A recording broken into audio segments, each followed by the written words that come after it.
इसको कहते हैं रासायनिक अभिक्रिया। ठीक है, केमिकल रिएक्शन या फिर रासायनिक अभिक्रिया।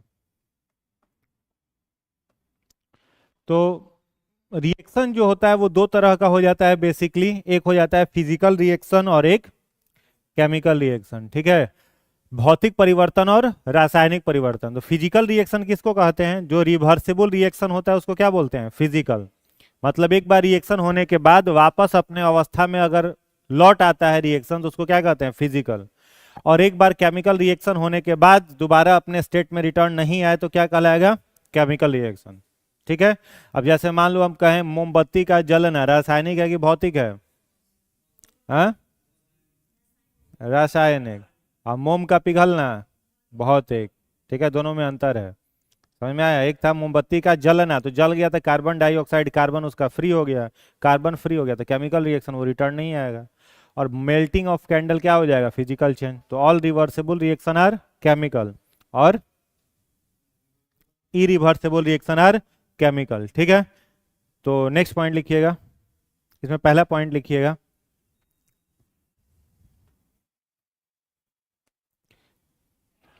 लोहे पर जंग लगना क्या है? हाँ, ईंधन का जलना, कपूर का जलना, दूध का दही में बदलना। बहुत समझदार हो गए तुम लोग, हो गए हो ना? और कपूर का ऊर्ध्वापातन भौतिक। हम्म, कपूर अगर ऊर्ध्वापातन हो रहा है मुक्त अवस्था में तो उसको स्टोर करके फिर कपूर बना लेंगे। लेकिन कपूर को अगर जला दिए तो जल गया तो खत्म हो गया मामला। ठीक है, तो पूछा जाए सब्लिमेशन ऑफ कैंसर तो कैम्फर तो फिजिकल, और बर्निंग ऑफ कैम्फर केमिकल।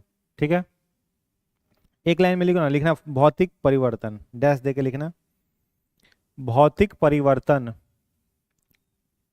भौतिक परिवर्तन फिजिकल चेंज, डैश दे करके लिखिएगा ई रिवर्सिबल रिएक्शन, डैश दे करके डायरेक्ट लिख लीजिए भौतिक परिवर्तन में रिवर्सिबल रिएक्शन। अंग्रेजी में लिख, हिंदी में बोलिए। फिजिकल रिएक्शन माने भौतिक परिवर्तन, रिवर्सिबल रिएक्शन। रिवर्स, रिवर्सिबल का मतलब जो था ना उस अवस्था में वापस आ जाएगा, रिवर्स करना, रिवर्सिबल रिएक्शन। क्लियर है? पहला एग्जांपल लिख लेना, आइस मेल्टिंग ऑफ आइस नहीं, क्या लिखोगे? स्टेट ऑफ वाटर लिख लो खाली, स्टेट ऑफ वाटर, पानी की अवस्थाएं। ठीक है, पानी की अवस्थाओं का मतलब क्या? लिक्विड है उसको ठंडा करेंगे तो सॉलिड, फिर ठंड ये होगा, टेम्परेचर बढ़ाएंगे तो लिक्विड, ज़्यादा टेम्परेचर देंगे तो वेपर वाष्प, वाष्प को फिर ठंडा करेंगे तो लिक्विड, लिक्विड को और ठंडा करेंगे सॉलिड। क्या और क्या हो जाएगा? दूसरा एग्जांपल बताओ, दूसरा एग्जांपल बताओ फिजिकल का। सब्लिमेशन ऑफ,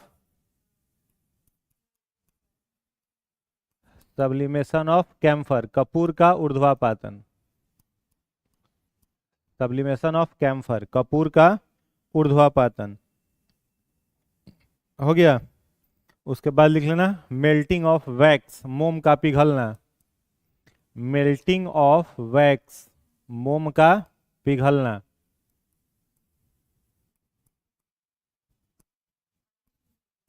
हाँ, तो आइस वही तो हो गया, state of water. Melting of wax, मोम का पिघलना। ठीक है, नेक्स्ट लिखिएगा chemical change, chemical change.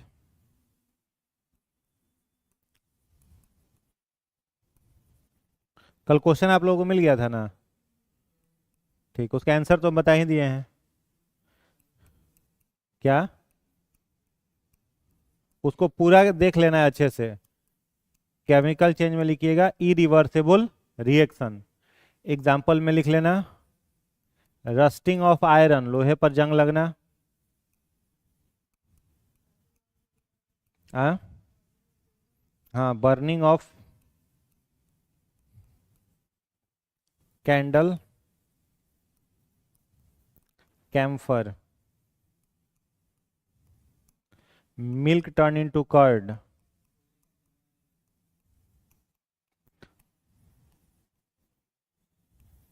Milk turn into curd, ये सब आपका हो जाएगा इरिवर्सेबल रिएक्शन, केमिकल चेंज।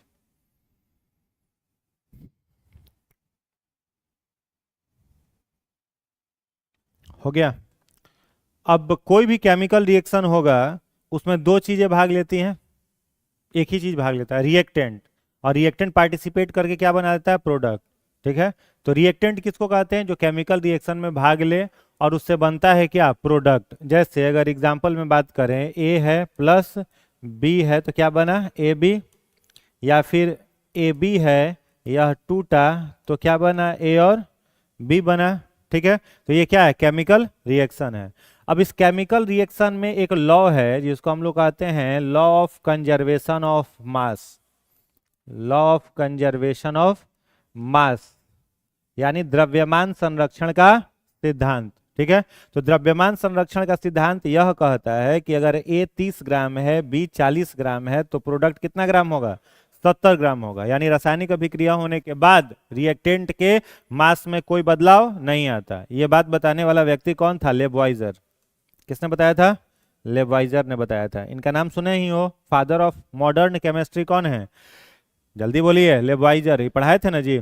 आधुनिक रसायन शास्त्र का जनक किसको बोला जाता है, लेबवाइजर को कहा जाता है। इन्होंने दी एलिमेंट ऑफ केमिस्ट्री किताब लिखी थी जिसमें कितना तत्व का जिक्र है, 105। ठीक है, हाइड्रोजन का खोज किसने किया, हेनरी कैवेंडिश। हाइड्रोजन का नाम किसने रखा, लेबवाइजर। ठीक है, law of conservation of mass किसने दिया, लेबवाइजर। लेवाइजर का कहना था कि कोई भी दो पदार्थ जो अभिकारक के रूप में किसी रासायनिक अभिक्रिया में भाग ले रहे हैं, उनके द्रव्यमान में कोई परिवर्तन नहीं आता है, mass never be change after the chemical reaction.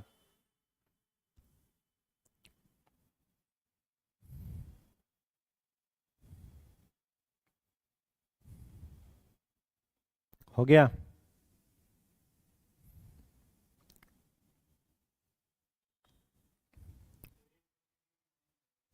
कौन सा, 54?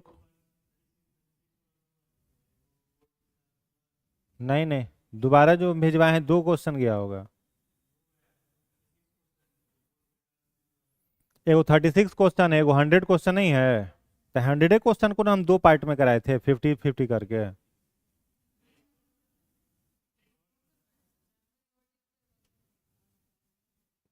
पीरियोडिक टेबल के बाद तो कल ही कराए थे वही वाला ना क्वेश्चन, एक और कराए थे।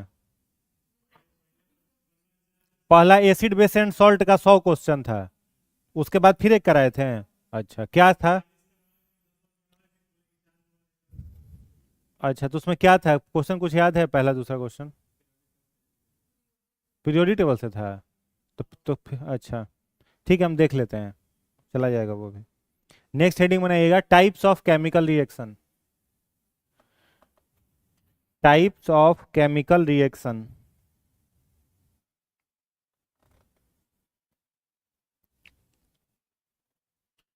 टाइप्स ऑफ केमिकल रिएक्शन, पहला एक्सोथर्मिक, एक्सोथर्मिक रिएक्शन, ऊष्मा क्षेपी अभिक्रिया, डैश देकर के लिखना। इसमें ये सब अभी का रिसेंटली जो नोट्स है वो चेंज हुआ है पूरा, अभी एग्जाम के लिए इंपॉर्टेंट है, इसलिए ध्यान से इसको लिखिएगा। इसमें निकाय का तापमान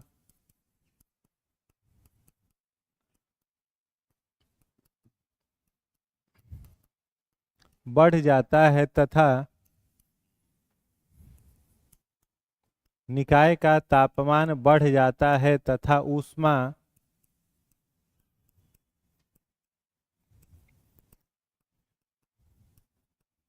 बाहर निकलती है। निकाय का तापमान बढ़ जाता है तथा ऊष्मा बाहर निकलती है।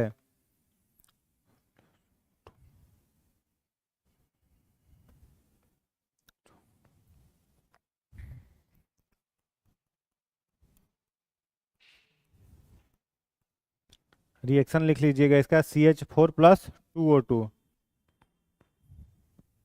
क्या बनेगा, CO2 प्लस 2H2O, और क्या बाहर निकलेगा, हीट।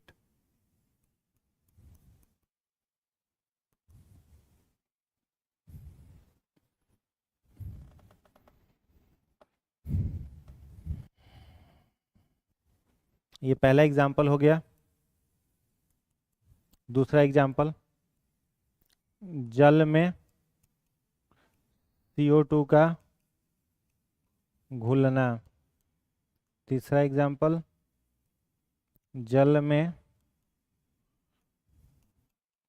चूना पत्थर घुलना। चौथा एग्जाम्पल, विखंडन अभिक्रिया।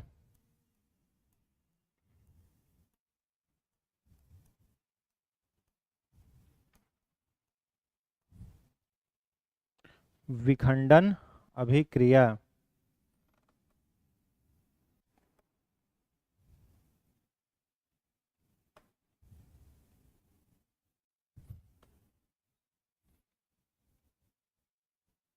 इंग्लिश बता दें किसका, बोलो।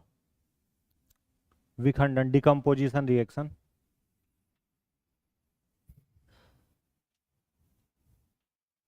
चूना पत्थर का होता है लाइम स्टोन।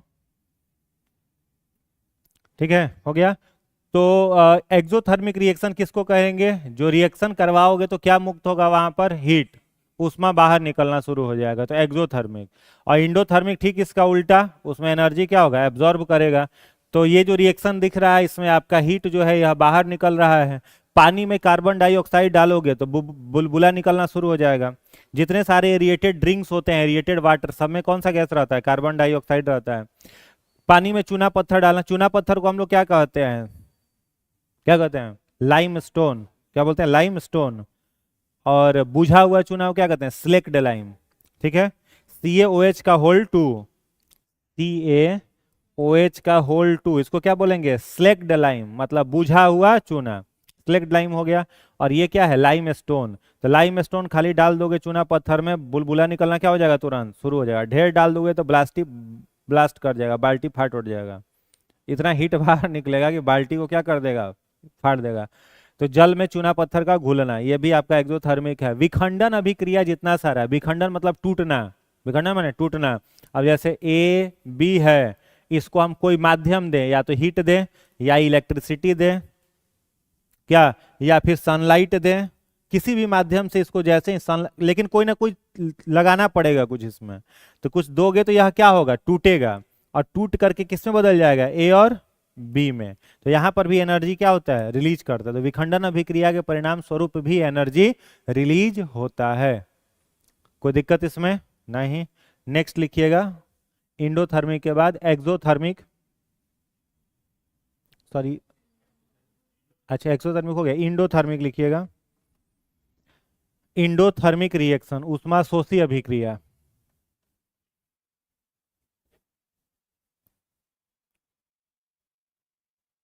इंडोथर्मिक रिएक्शन, ऊष्माशोषी अभिक्रिया, डैश देकर के लिखिएगा। वैसी अभिक्रिया जिसके फल स्वरूप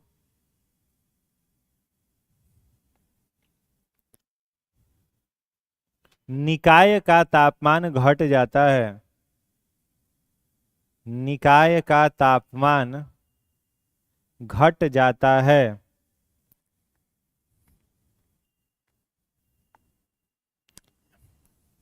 एग्जाम्पल में लिखिएगा, N2 plus O2 plus heat क्या बन जाएगा, 2NO, 2NO।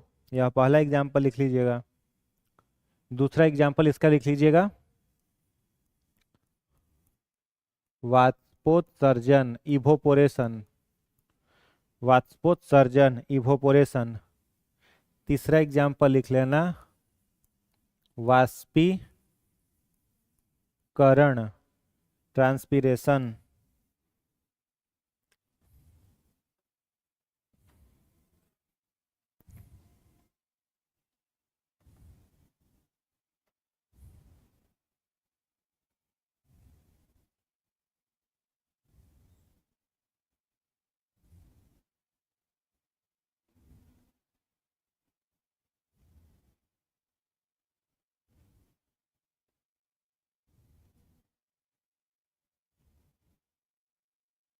हो गया।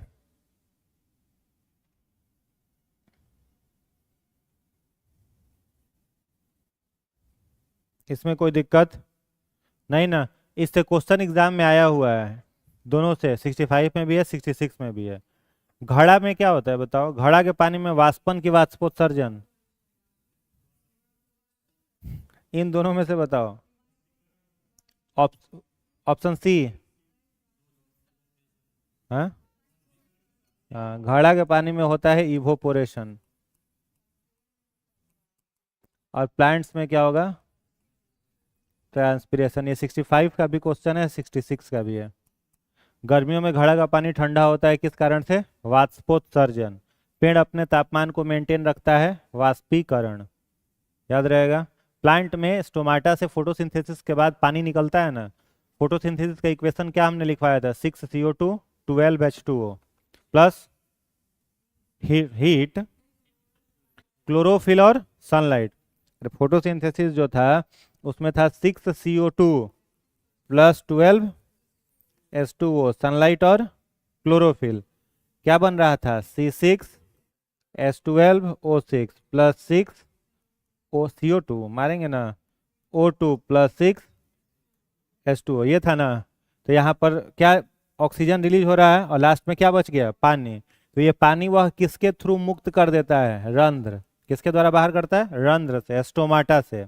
और इसी पानी को बाहर निकालने की प्रक्रिया क्या कहलाती है? वाष्पीकरण। इससे वो अपना टेम्परेचर मेंटेन करता है। तो याद रखोगे, प्लांट में वाष्पीकरण, घड़ा के पानी में वाष्पोत्सर्जन। और ये तीनों एग्जाम्पल हो गया किसका? इंडोथर्मिक। किसका एग्जाम्पल? इंडोथर्मिक। समझ में आया?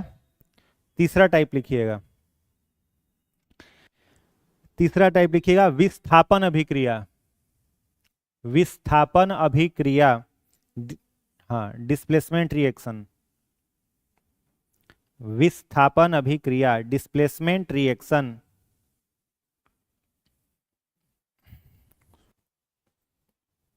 Displacement reaction. विस्थापन समझ रहे हो? डिस्प्लेस करना। डिस्प्लेसमेंट रिएक्शन में लिखना, इसमें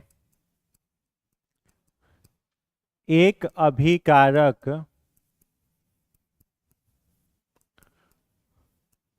दूसरे अभिकारक के स्थान को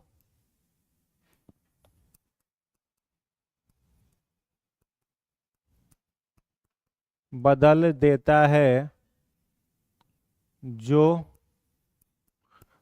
कम अभिक्रियाशील है, जो कम अभिक्रियाशील है।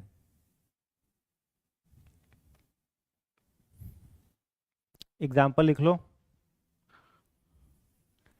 Zn plus H2SO4, ZnSO4 plus H2, Zn plus CuSO4, ZnSO4 plus Cu।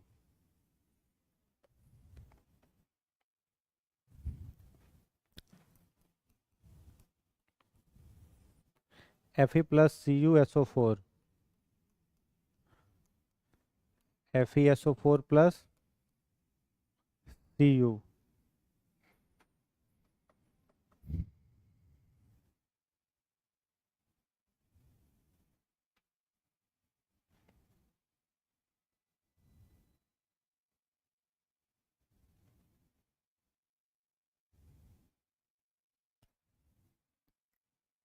हो गया।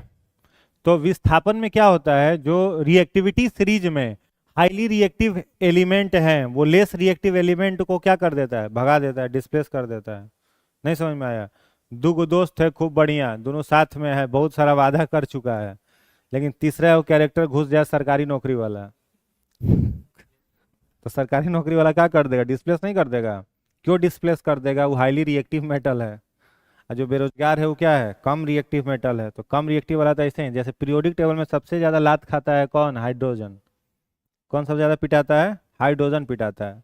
कोई आया इसको लात मार के भगा देता है, क्यों भगा देता है, इसके पास कौन सा नौकरी नहीं है, सरकारी नौकरी नहीं है। तो यहाँ पर लेस रिएक्टिव मेटल है, तो जिंक हो गया और SO4 हो गया। ठीक है, ये रिएक्टिविटी सीरीज में ऊपर आते हैं, इसलिए जिंक किसके साथ जुड़ जाएगा, SO4 के साथ, यहाँ से हाइड्रोजन बाहर। वही चीज हो रहा है यहाँ किसके साथ, कॉपर के साथ। जिंक किसके साथ जुड़ रहा है, SO4 के साथ, और कॉपर को क्या कर दे रहा है, डिस्प्लेस कर दे रहा है। ठीक है, तो हाईली रिएक्टिव मेटल में रिएक्टिविटी सीरीज लिखवाएंगे, केमिकल रिएक्शन में आएंगे तो रिएक्टिविटी सीरीज लिखवाएंगे। तो याद क्या रखना, हाईली रिएक्टिव मेटल जो है वो लेस रिएक्टिव को क्या करेगा, भगा देगा। उसको कहते हैं हम लोग डिस्प्लेसमेंट रिएक्शन। डिस्प्लेसमेंट रिएक्शन के बाद एक और एडवांस आ जाता है, उसको कहते हैं डबल डिस्प्लेसमेंट रिएक्शन। तो चौथा टाइप लिखना, डबल डिस्प्लेसमेंट रिएक्शन, द्विक विस्थापन।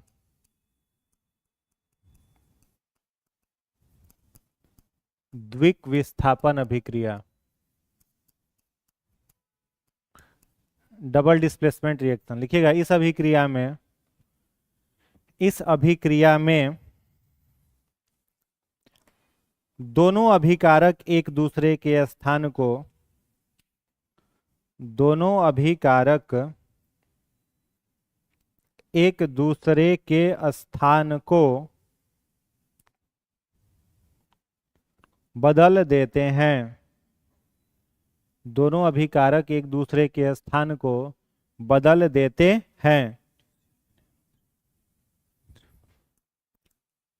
AgCl प्लस NaNO3 लिखो रिएक्ट करके, AgCl प्लस NaNO3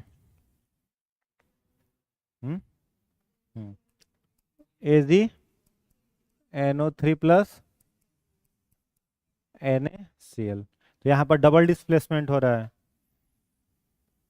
नहीं हो रहा है, डबल डिस्प्लेसमेंट भी समझ गए, हाँ, एक्सचेंज हो जा रहा है, ब्याह होने के बाद एक्सचेंज हो गया, तो उसको क्या बोला जाता है, डबल डिस्प्लेसमेंट बोला जाता है, द्विक विस्थापन। गवर्नमेंट जॉब से ऊपर वाला कोई अगर आ गया, नेता होता टाइप के, वहां पर क्या आ रहा है, द्विक विस्थापन, डबल डिस्प्लेसमेंट रिएक्शन। ठीक है, तो देख के पता चल जाएगा, नहीं पता चल रहा है, एक एलिमेंट डिस्प्लेस कर रहा है तो डिस्प्लेसमेंट रिएक्शन, और दोनों एलिमेंट डिस्प्लेस कर रहे हैं तो डबल डिस्प्लेसमेंट रिएक्शन। नेक्स्ट लिखना, उत्क्रमणीय अभिक्रिया। उत्क्रमणीय अभिक्रिया, रिवर्सेबल रिएक्शन। उत्क्रमणीय अभिक्रिया, रिवर्सेबल रिएक्शन।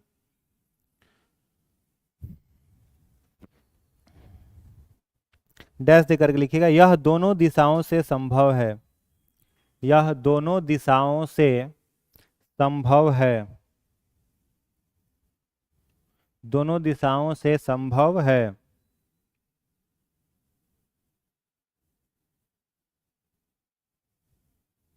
हो गया, H2 प्लस I2 क्या बनाएगा, 2HI। तो इसको हम लोग करते क्या है, रिवर्सेबल रिएक्शन को, ठीक है, उल्टा हो गया, इस तरह के साइन से क्या करते हैं, दिखाते हैं। मतलब इधर से भी पॉसिबल है, उधर से भी, यानी प्रोडक्ट रिएक्टेंट में भी बदल सकता है, रिएक्टेंट प्रोडक्ट में भी बदल सकता है। दूसरा एग्जांपल क्या हो सकता है, आइस। आइस किस में जा रहा है, वाटर में बदल जाएगा, वाटर से फिर क्या बन जाएगा, आइस बन जाएगा। एक और लिख लेना, N2O2, N2 plus O2।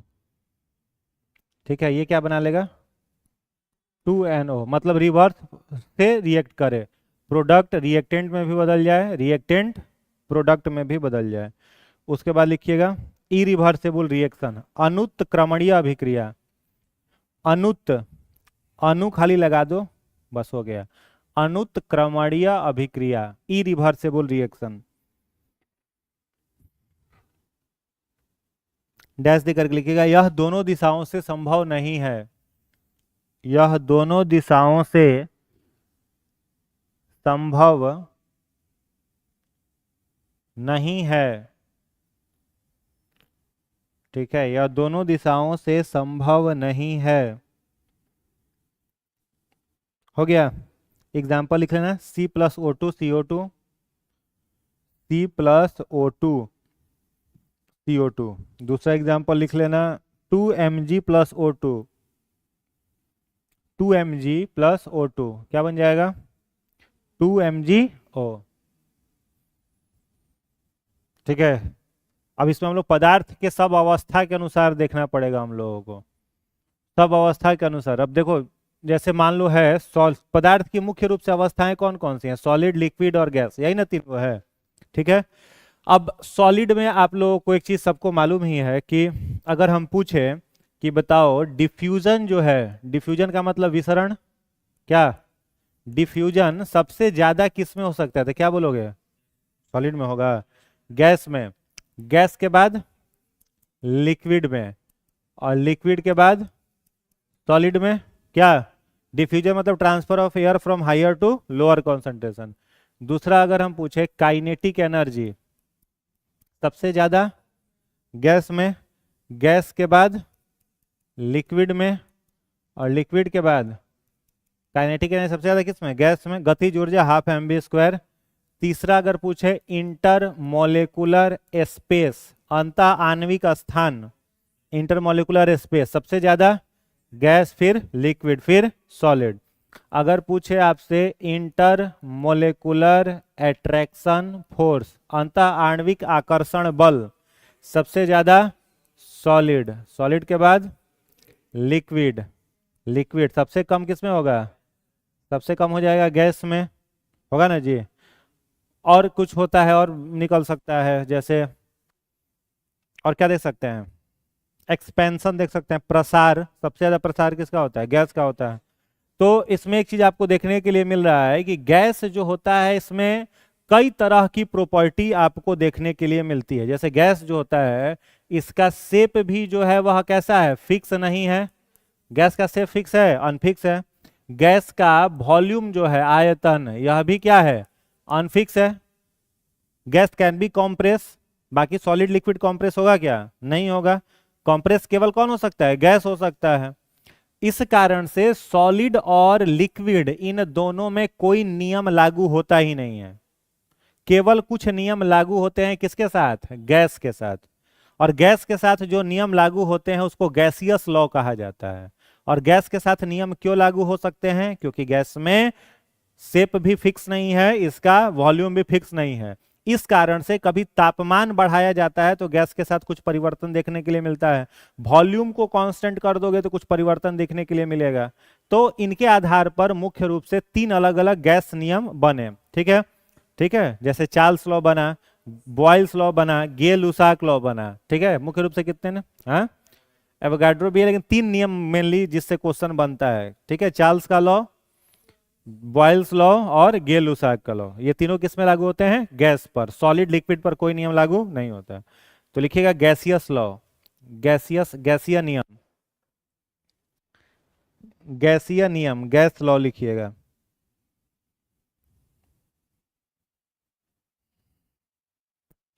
Gas law, इसमें डैश देकर के लिखिएगा। पहला, पहला लिखिएगा गैस लॉ में, पहला एक परमाणविक गैस, एक परमाणविक गैस, एक परमाणविक गैस, मोनो एटॉमिक गैस, इसमें डैश देकर के लिखिएगा। इन गैसों में केवल एक परमाणु होते हैं, इन गैसों में केवल एक परमाणु होते हैं। एग्जाम्पल में लिखिएगा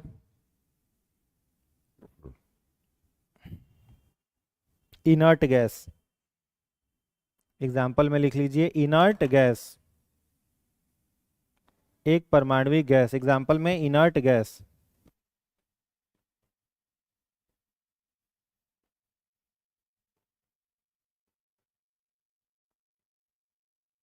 हो गया एक परमाणविक गैस। तो जितने सारे इनर्ट गैस हैं सारे के सारे कैसे होते हैं, एक परमाणविक। एक परमाणविक का मतलब समझ में आ रहा है क्या?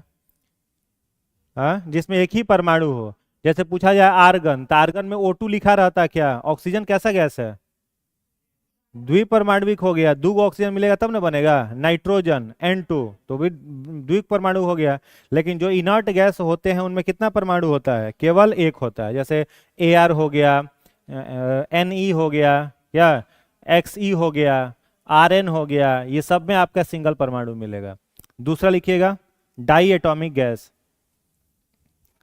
डाई एटॉमिक गैस, द्विपरमाणविक गैस, डाई एटॉमिक गैस। इसमें सीधे एग्जाम्पल लिख लो डैश दे करके, H2, O2, Cl2, CO। CO कौन सा गैस है? Carbon monoxide. कैसा गैस होता है? अपूर्ण दहन से निकलता है, ईंधन के अपूर्ण दहन से। क्वेश्चन भी पूछे थे हम, पूछे थे ना, कोई भी वस्तु जब अपूर्ण दहन मतलब ऑक्सीजन के एब्सेंस में होता है तो कार्बन मोनोऑक्साइड बनता है। बस हो गया इतना एग्जाम्पल।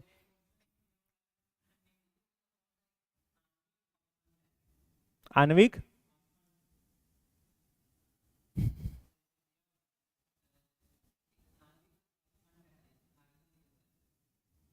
हाँ अखंड मतलब जो टूट नहीं सकता है। हाँ, एक परमाणविक गैस नहीं टूटेगा। अखंड में हम तो सोचने में आ गए, अखंड क्या होगा? हाँ, तो वो टूट नहीं सकता, एक परमाणविक है इसीलिए। नेक्स्ट लिखिएगा त्रिक परमाणविक, ट्राई एटॉमिक। त्रिक परमाणविक, त्रिपरमाणविक, ट्राई एटॉमिक मतलब परमाणु क्या होगा? तीन। एग्जाम्पल लिख लो CO2, हाँ CO2, SO2, NO2, O3। Ozone को क्या कहते हैं? O3। और ओजोन भी ट्राई एटॉमिक गैस है, त्रिक परमाणविक है। उसके बाद लिखिएगा बहुपरमाणविक गैस, पॉली एटॉमिक गैस। बहुपरमाणविक gas, polyatomic gas. Example लिख लेना CH4, NH4 एक्सेट्रा। उसके बाद लिखिएगा पांचवा तरह का गैस, लिखिएगा आइडियल गैस, आदर्श गैस। किसका? बहुपरमाणविक का, CH4, NH4, ये सब आदर्श गैस। देखो आदर्श गैस किसे कहा जाता है? कोई भी गैस दुनिया में आदर्श गैस नहीं है, ठीक है, लेकिन कुछ पार्टिकुलर गैस के साथ कुछ बिहेव आदर्श वाला देखने के लिए मिलता है। आदर्श गैस का मतलब क्या होता है? जैसे पूछा जाए आपसे कि बताओ आइडियल गैस क्या है? आइडियल गैस क्या है? तो आइडियल गैस में हम लोग क्या कहते हैं, जैसे आइडियल गैस को आप किसी बर्तन में रखोगे तो बर्तन की दीवार के ऊपर यह कोई दबाव नहीं लगाएगा। यानी वैसा गैस जिसे बर्तन में रखने पर बर्तन की दीवार पर कोई दबाव, कोई फोर्स नहीं लगाए, उसको हम लोग आइडियल गैस कहते हैं। तो किसी भी गैस के साथ संभव है? नहीं है, तो कोई गैस आइडियल गैस नहीं है। इसमें डैश दे करके लिखिएगा यह बर्तन की दीवार पर, यह बर्तन की दीवार पर दाब या बल, फोर्स या प्रेशर, दाब या बल नहीं लगाता।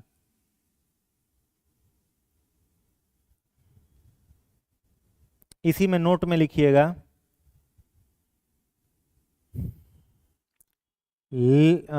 कम दाब तथा उच्च ताप, कम दाब उच्च ताप, less pressure high temperature, less pressure high temperature पर CO2, H2 और N2, केवल तीन गैस CO2, H2 और N2 आदर्श गैस की तरह व्यवहार करते हैं, आदर्श गैस की तरह व्यवहार करते हैं। ठीक है, तो कोई भी गैस आदर्श गैस नहीं होता है, लेकिन अगर हम लोग CO2, H2 और N2 को लेस प्रेशर और हाई टेम्परेचर पर ले जाते हैं तो ये बर्तन की दीवार पर प्रेशर फोर्स लगाना बंद कर देते हैं। इसलिए इन तीन गैस को क्या बोला जाता है? आदर्श गैस, आइडियल गैस। तो आइडियल गैस पूछेगा तो ऑप्शन में इन तीनों में से किसी एक का नाम देगा। आवश्यक नहीं है कि ये मेंशन किया हुआ रहे हाई टेम्परेचर लेस प्रेशर, पूछेगा कि इनमें से आदर्श गैस कौन है, तो इन तीनों को में से आप टिक कर देंगे। उसके बाद लिखिएगा नेक्स्ट, वास्तविक गैस, रियल गैस।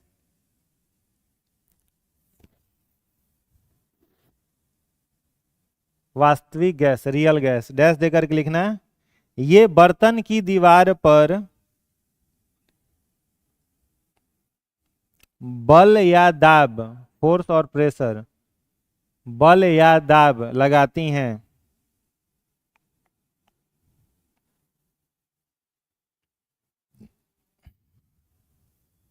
हो गया।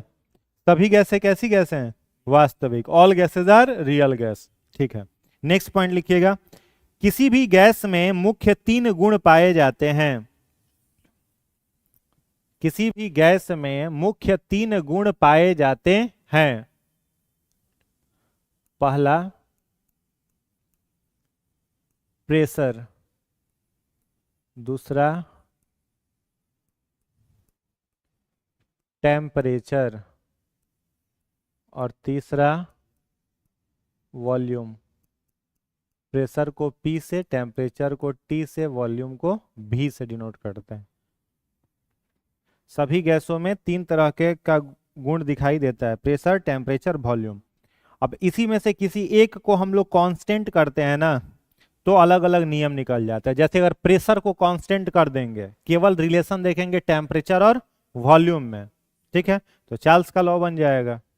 कोई एक को हम लोग क्या कर देते हैं, कांस्टेंट। कांस्टेंट माने स्थिर, उसका कोई मतलब नहीं है। और दो में रिलेशन देखते हैं कि एगो बढ़ रहा है तो दूसरा घट रहा है, कि क्या हो रहा है, एगो बढ़ रहा है तो कहीं दूसरा भी नहीं बढ़ रहा, समानुपाती नहीं है, तो उसके अनुसार हम लोग अलग अलग नियम को दिखाते हैं। तो गैस में 3 तरह के गुण है, प्रेशर, टेम्परेचर, वॉल्यूम। इसके आधार पर पहला नियम लिखिएगा, चार्ल्स का नियम। चार्ल्स का नियम, Charles law. Charles law dash देकर के लिखिएगा। स्थिर दाब पर, स्थिर दाब पर किसी गैस का आयतन उसके तापमान के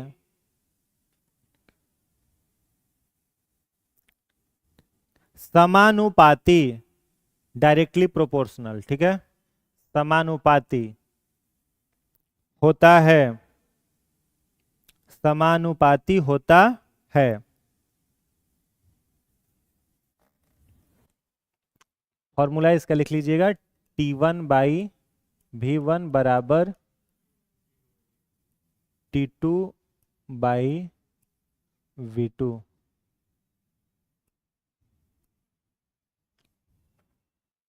इसको याद करने का तरीका हम लोग क्या ट्रिक याद रखते हैं हम लोग, चार्ल्स टीवी देख रहा है, इससे याद हो जाएगा। चार्ल्स के नियम में टेम्परेचर और क्या, वॉल्यूम, प्रेशर गया गायब हो गया, समझ में आ रहा है, प्रेशर कांस्टेंट हो गया। टेम्परेचर और वॉल्यूम में देखेंगे, टेम्परेचर अगर बढ़ाओगे वॉल्यूम भी बढ़ेगा, टेम्परेचर घटाओगे वॉल्यूम भी घटेगा।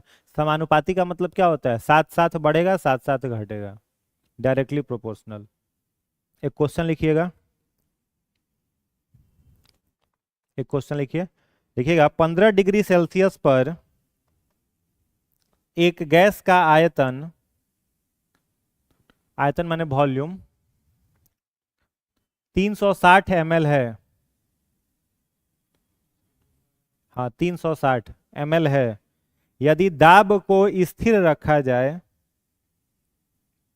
यदि दाब को स्थिर रखा जाए तो किस ताप पर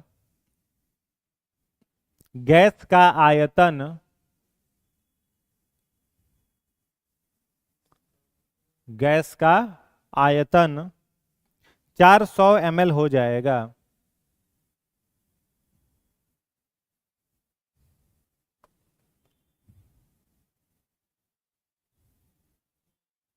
दुनिया के सबसे आसान क्वेश्चन है बाबू, गलती किए तो लोल फोड़ाएगा।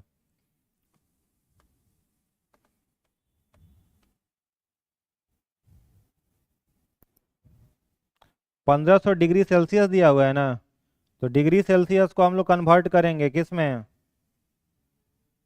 हैं? डिग्री सेल्सियस को कन्वर्ट करेंगे केल्विन में। डिग्री सेल्सियस पर कभी न्यूमेरिकल नहीं बनाया जाता, केल्विन पर। और केल्विन पर बदलने के लिए 273 जोड़ देते हैं। 15 है ना जी? हाँ, 15 डिग्री सेल्सियस पर लिखे तो है आप।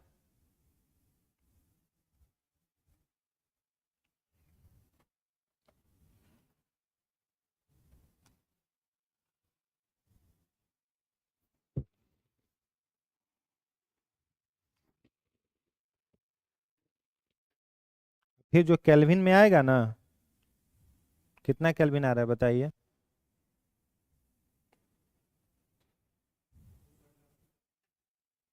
200।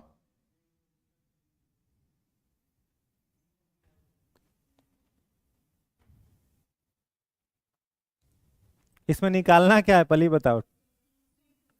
T2 निकालना है। T2 निकालना है। 320 केल्विन आ रहा है ना, तो 320 को फिर सेल्सियस में बदल दीजिए, माइनस कर दीजिए। 273 घटा दीजिए।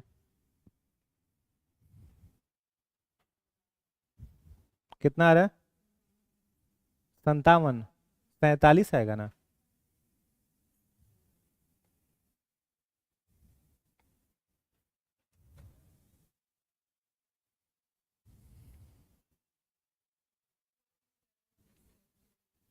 सेल्सियस।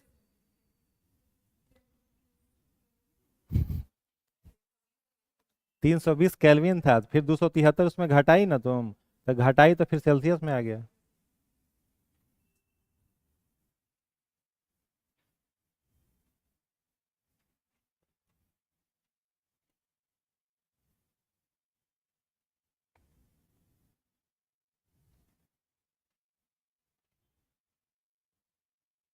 बन गया आपका? नहीं बना? काहे नहीं बना जी? पहले जो गिवन दिया हुआ है वो लिखो, फिर क्वेश्चन आसान हो जाता है बनाना, समझे? ये फॉर्मूला पर बनाना है। देखो, गिवन तुम्हारा क्या क्या दिया हुआ है। पहले T1 दिया हुआ है क्वेश्चन में, देखो T1 कितना है, 15, है ना जी? तो 15 डिग्री सेल्सियस है, तो केल्विन में बदलेंगे तो क्या लिखेंगे, 273। ये तुम्हारा T1 हो गया। अब V1 देखो कितना है, 360, बराबर है किसके, T2 के। T2 नहीं दिया है, T2 निकालना है। T2 बटा V1 कितना दिया हुआ है, 400। V1 कितना है, 400। अब 15 273 को जोड़ो तो कितना आ जाएगा, 288 बटे 360 गुणे 400। अब गुणा भाग करिए, इसको काट छट करिए, कितना आ रहा है? हाँ, तो इसको करिएगा तो T2 बराबर कितना हो जाएगा, 320। अब 320 से हम घटा देंगे कितना, 273, कितना आ जा रहा है, 47 डिग्री सेल्सियस।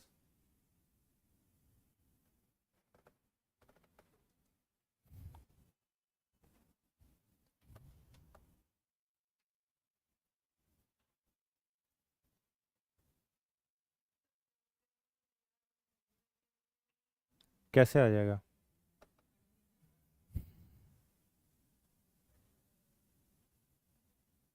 हो गया। एक और क्वेश्चन लिखिए।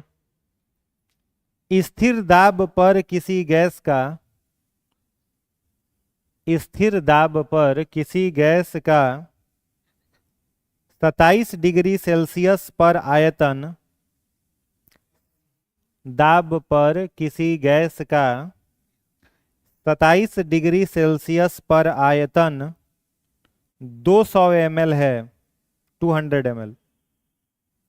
तो 0 डिग्री सेल्सियस पर आयतन क्या होगा, 0 डिग्री सेल्सियस पर आयतन क्या होगा?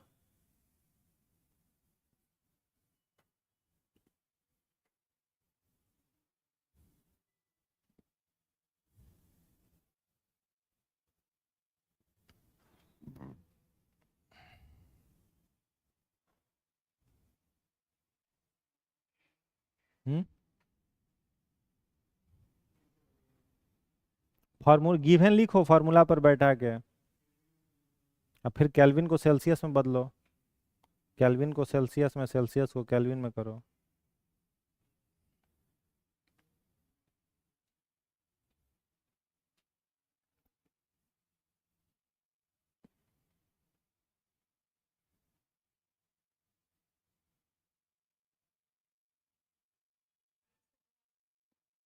Degree Celsius, kelvin.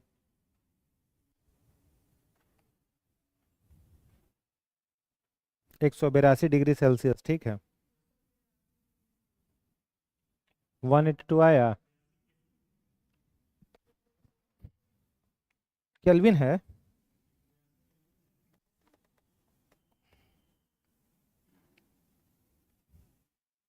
हाँ केल्विन में आएगा।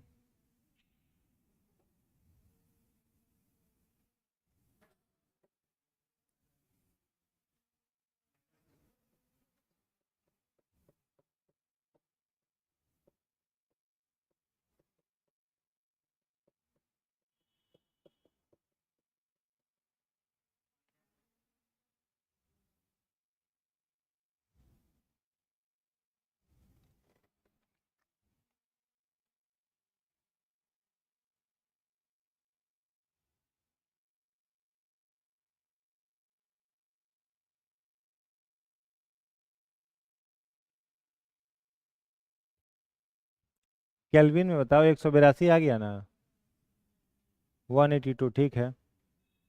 सब लोगों का हो गया।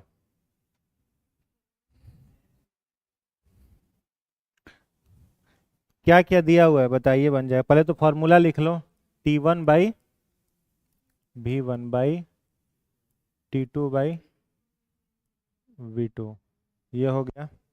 अब इसमें बताते जाइए। T1 है कितना, 27, तो सीधे क्या लिख देंगे, 300/V1 है 200 बराबर T2 निकालना है। हाँ T2 दिया हुआ है, तो TT 273 हो जाएगा, 0 + 273 करेंगे बाई V2, तो V2 निकालना है, ठीक है। अब इसको गुणा भाग करिए इस पर, तो V2 बराबर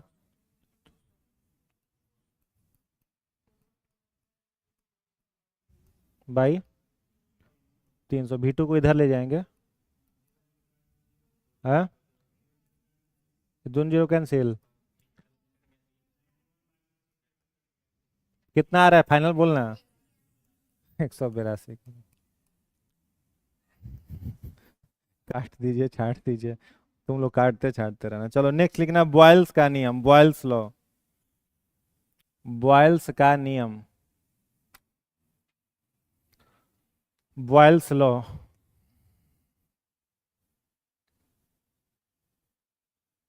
बॉयल्स लॉ इसमें लिखिएगा, स्थिर ताप पर, वहां पर क्या स्थिर था, दाब, प्रेशर, यहां क्या स्थिर हो रहा है, टेम्परेचर। स्थिर ताप पर किसी गैस का आयतन, किसी गैस का आयतन उसके दाब के, उसके दाब के व्युत्क्रमानुपाती, इनवर्सली प्रोपोर्शनल, व्युत्क्रमानुपाती होता है, अर्थात दाब बढ़ाने पर आयतन घट जाता है, दाब बढ़ाने पर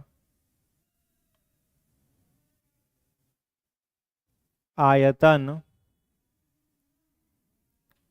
घट जाता है, आयतन घट जाता है, हो गया। इसका क्या हो जाएगा, V1 इंटू P1 बराबर V2 इंटू P2।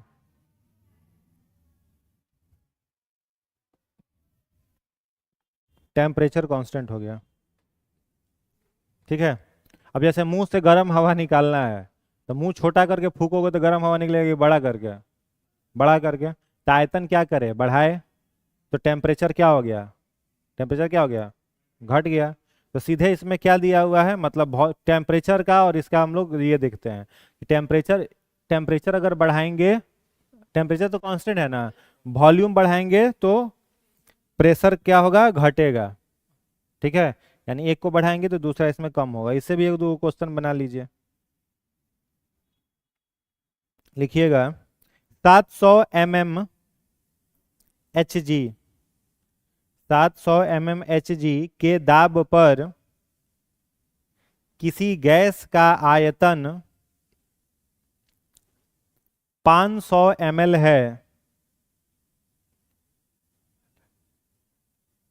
दाब को और कितना बढ़ाया जाए, दाब को और कितना बढ़ाया जाए कि आयतन घटकर 100 ml हो जाए, आयतन घटकर 100 ml हो जाए।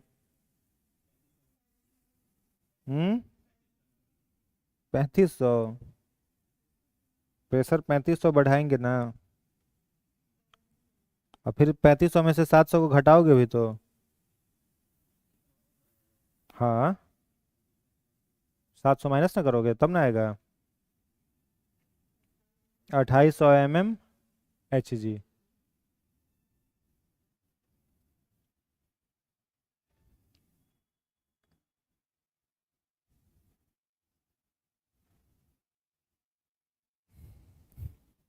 P1 कितना दिया हुआ है बोलिए, 700 गुणा V1 700 है, P1 500, V2 निकालना है क्या, P2 निकालना है, P2 गुणा 100 हो जाएगा।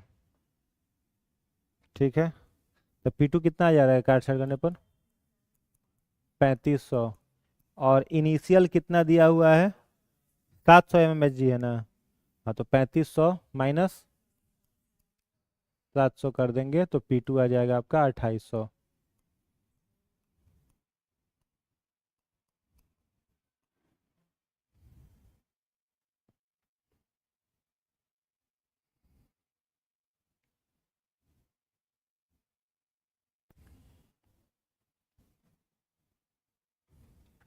एक और प्रश्न लिखिए, लिखिएगा 750 ml पारे के दाब पर, 750 ml पारा मन H G, 750 ml H G के दाब पर आयतन 120 ml है। किस आयतन पर उसका दाब, किस आयतन पर उसका दाब 760 ml एच जी हो जाएगा, किस आयतन पर उसका दाब 760 ml एच जी हो जाएगा।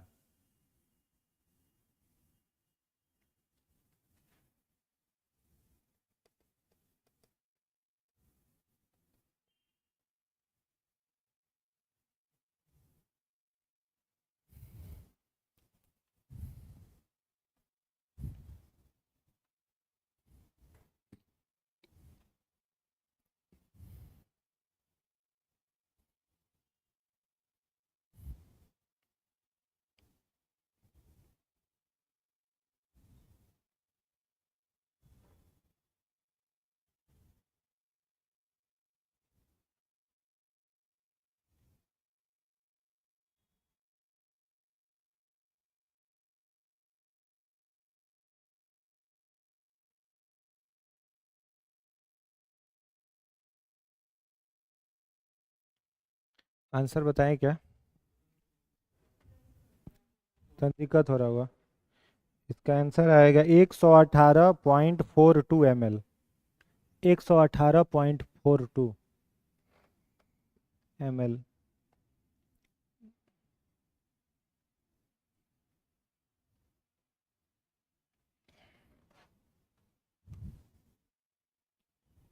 इसमें निकालना क्या है, V2,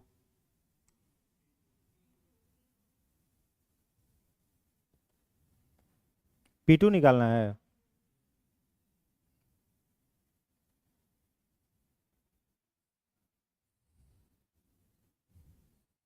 बट V2 निकालना है ना जी, V2 निकालना है। V2 कहाँ निकाल रहे हैं? हाँ, P1 कितना दिया हुआ? 750। उसके बाद आपका V1 120 बराबर P2 कितना है? 700।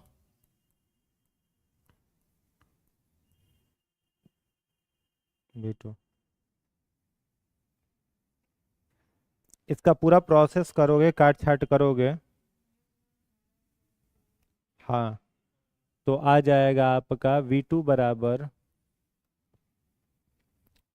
2250/19, और इसको डिवाइड करोगे तो 118, कैलकुलेटर से करके देख लोगे, 118.42 mmHg।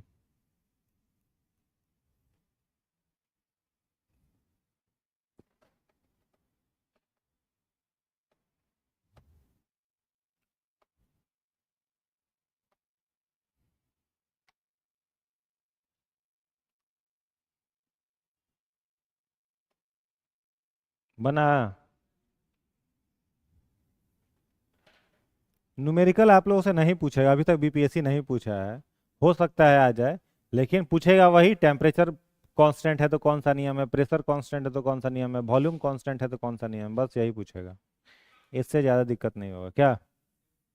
बस कॉन्सेप्ट। हाँ हाँ, उससे ज़्यादा नहीं पड़ेगा। नेक्स्ट लास्ट लिख लीजिए, गै-लुसाक का नियम। गै-लुसाक, हाँ, गै-लुसाक,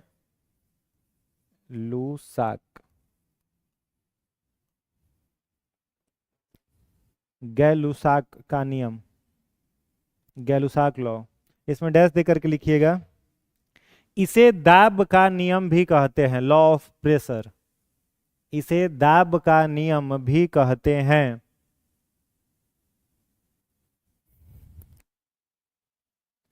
इसके अनुसार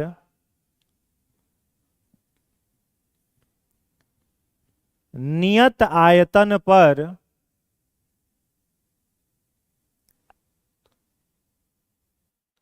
नियत आयतन पर किसी गैस का दाब उसके तापमान के समानुपाती,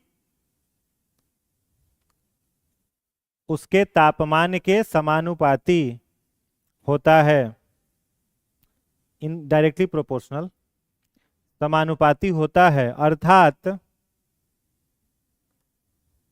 ताप बढ़ाने पर दाब बढ़ जाता है, ताप बढ़ाने पर दाब बढ़ जाता है।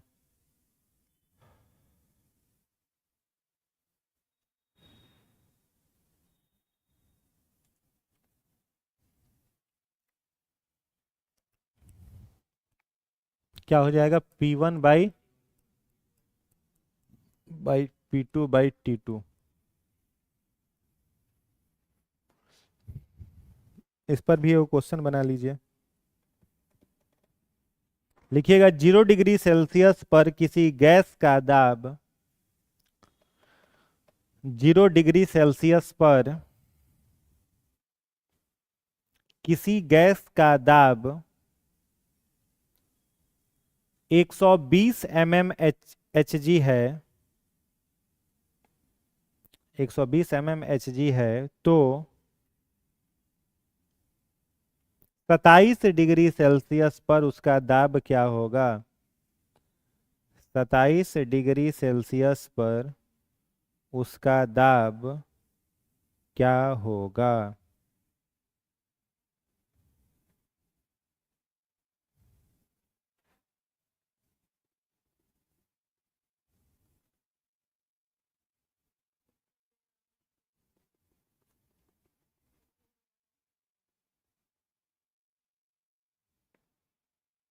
आंसर में तो दे रहा है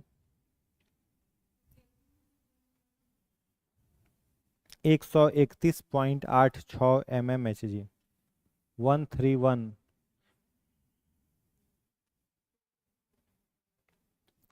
इसमें निकालना है P1, P1 निकालना है, P2, P2 निकालना है।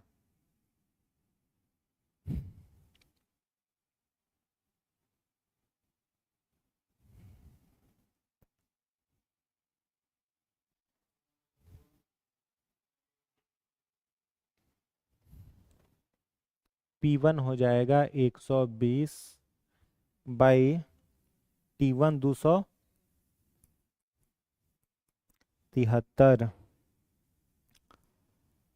P2 निकालना है T2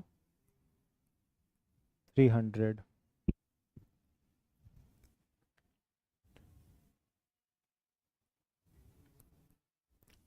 120 गुणे बाई 273, इसको करके देखिए। हम्म हम्म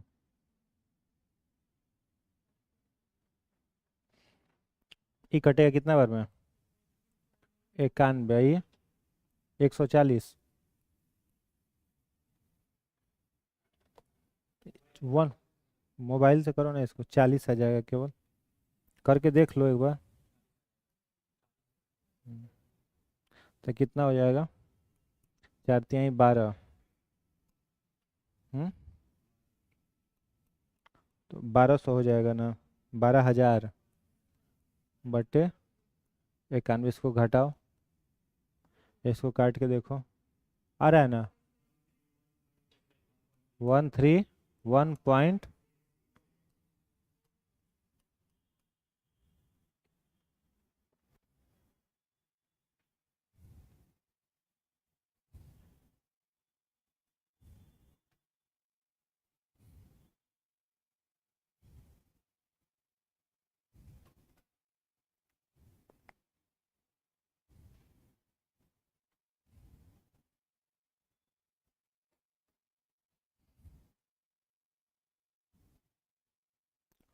हो गया।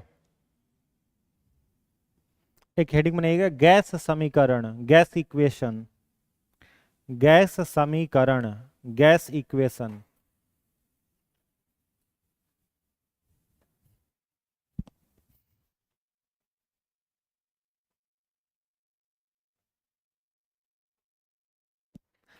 गैस समीकरण हो गया। इसमें लिखिएगा, इसका फॉर्मूला डायरेक्ट लिख लो, उसका क्वेश्चन फिर बनाओ। P1 V1 by T1, P2 V2 by T2, इसको गैस समीकरण बोलते हैं, गैस इक्वेशन। इसका भी एक क्वेश्चन बना लीजिए, एकदम आसान क्वेश्चन है, बनाइएगा। लिखिएगा क्वेश्चन, 27 डिग्री सेल्सियस ताप पर, 27 डिग्री सेल्सियस ताप पर तथा 760 ml Hg, 760 ml Hg के दाब पर किसी गैस का आयतन 50 ml है, यदि उस गैस का आयतन, यदि उस गैस का आयतन 207 degree Celsius, 207, 207 degree Celsius, 207 207 degree Celsius पर 25 ml है, 25 ml है, तो दाब ज्ञात करें, प्रेशर निकालना है, दाब ज्ञात करें।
तो नहीं पूछा है।